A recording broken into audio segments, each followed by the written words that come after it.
வணக்கம். நம் தமிழக அரசின் அன்பு கரங்கள் திட்டம் இன்று முதல் மாதம் ரூபாய் 2000 கிடைக்கக்கூடிய முதல்வருடைய இந்த அன்பு கரங்கள் திட்டத்தை பற்றி தான் இப்போ நம்ம பார்க்க போகிறோம். இனிதே பார்த்தீங்கன்னா இன்றைய முதல் ஒரு 6000 பயனாளிகளுக்கு இத்திட்டமானது துவக்கி வைக்கப்பட்டுள்ளது.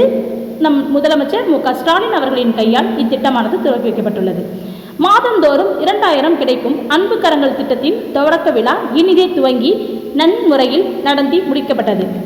சென்னையில் இத்திட்டம் துவக்கப்பட்ட இன்று அந்தந்த மாவட்டத்தில் இருக்கக்கூடிய கலெக்டர் அவர்களின் கைகளால் அந்தந்த மாவட்டத்தில் இத்திட்டமானது துவக்கி வைக்கப்பட்டுள்ளது.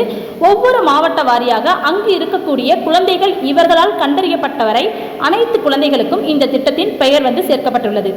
தாயுமானவரின் அன்பு கரங்கள் திட்டமான இது ஆதரவற்ற குழந்தைகள், அதாவது பெற்றோர் இருவரையும் இழந்தவர்கள், பெற்றோர் இருவரால் கைவிடப்பட்டவர்கள், கைவிடப்பட்ட குழந்தைகள், அதாவது பெற்றோரில் ஒருவர் இறந்து மற்றொரு பெற்றோர் குழந்தையை கைவிடப்பட்டு சென்று இருப்பவர்கள், அதே போல ஆதரவு தேவைப்படும் குழந்தைகள், பெற்றோரில் ஒருவர் இறந்து பெற்றோர் ஒருவரால் கைவிடப்பட்டு மற்றொரு பெற்றோர் உடல் ரீதியாகவும் மன ரீதியாகவும் பாதிக்கப்பட்டவராக இருந்தால் அவரும் அந்த குழந்தையும் இந்த திட்டத்திற்கு எலிஜிபிளான குழந்தை அப்படின்னு சொல்றாங்க.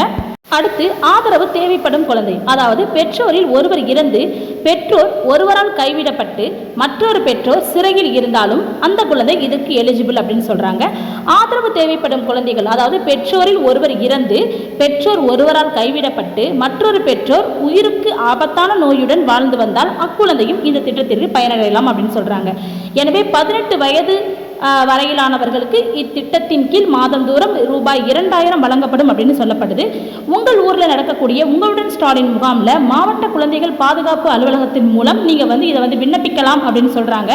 நம்ம ஆல்ரெடி ஒரு வீடியோவில் இந்த அன்பு கரங்கள் திட்டத்துக்கு என்னென்ன சான்றிதழ் தேவைப்படும், இதை விண்ணப்பிக்கிறதுக்கு நமக்கு என்னென்ன ஆவணங்கள் வேணும் அப்படின்னு சொல்லிட்டு நான் ஆல்ரெடி ஒரு வீடியோ மேக் பண்ணியிருக்கேன். டிஸ்கிரிப்ஷனில் ஃபர்ஸ்ட்லேயே அந்த லிங்கை நான் பின் பண்ணுறேன். நீங்கள் உள்ளே போயிட்டு பார்த்து செக் பண்ணிக்கலாம். இந்த அன்பு கரங்கள் திட்டத்தின் மூலமாக பார்த்தீங்கன்னா பள்ளி மாணவர்களுக்கு மாதந்தோறும் ரூபாய் 2000 உதவித்தொகை வழங்கும் திட்டத்தை இன்று சிஎம் ஸ்டாலின் அவர்கள் தொடங்கி வச்சிருக்கிறாங்க. பெற்றோர் இருவரையும் இழந்த, ஒருவரை இழந்து மற்றொருவரால் பராமரிக்க இயலாத குழந்தைகளை அரவணைத்து தொடர்ந்து பாதுகாத்திட இத்திட்டம் தொடங்கப்பட்டுள்ளதுன்னு சொல்லப்பட்டிருக்கு. 18 வயது வரை மாதந்தோறும் ரூபாய் 2000 வழங்கப்பட உள்ளது. முதற்கட்டமாக 6082 மாணவர்கள் இந்த திட்டத்தில் பயனடைய உள்ளாங்க. அது மட்டும் இல்லாமல் அரசுக்கு தெரியாத இன்னும் இருக்கக்கூடிய இதில் பயனடையாத குழந்தைகளாக நீங்கள் இருக்கீங்க அப்படின்னா கண்டிப்பாக நீங்கள் எங்கே போயிட்டு அப்ளை பண்ணணும், என்னென்ன ஆவணங்கள் தேவைன்னு ஆல்ரெடி ஒரு வீடியோ போட்டிருக்கேன். டிஸ்கிரிப்ஷனில் லிங்க் கொடுக்குறேன், அதில் போயிட்டு நீங்கள் அப்ளை பண்ணிக்கலாம். இந்த நவம்பர் மாதம் வரைக்கும் நடக்கக்கூடிய உங்களுடன் ஸ்டாலின் திட்டம் இருக்கு இல்லையா, அந்த திட்டத்து மூலமாக கூட நீங்கள் இதை அப்ளை பண்ணிக்கலாம். ஸோ எப்படி எங்கே எந்த டிபார்ட்மெண்ட்டில் போயிட்டு அப்ளை பண்ணணுங்கிறத பற்றி நான் டீட்டெயிலாக ஒரு வீடியோ போட்டிருக்கேன். அந்த வீடியோ லிங்கை டிஸ்கிரிப்ஷனில் கொடுக்குறேன், உள்ளே போயிட்டு செக் பண்ணி பார்த்துக்கோங்க. அப்படி உங்களுக்கு வேறு ஏதாவது சந்தேகம் இருக்குன்னாலும் எனக்கு அதாவது கமெண்ட் செக்ஷனில் எனக்கு கமெண்ட் பண்ணுங்கள். எனக்கு அதுக்கான ஆன்சர் தெரியுங்கிற பட்சத்தில் நான் கண்டிப்பாக உங்களுக்கு ரிப்ளை பண்ணுறேன். ஓகேவா? உங்களுக்கு ஏதாவது சந்தேகம் இருந்தால் கண்டிப்பாக கமெண்ட் செக்ஷனில் கேளுங்க, நான் ரிப்ளை பண்ணுறேன். நன்றி.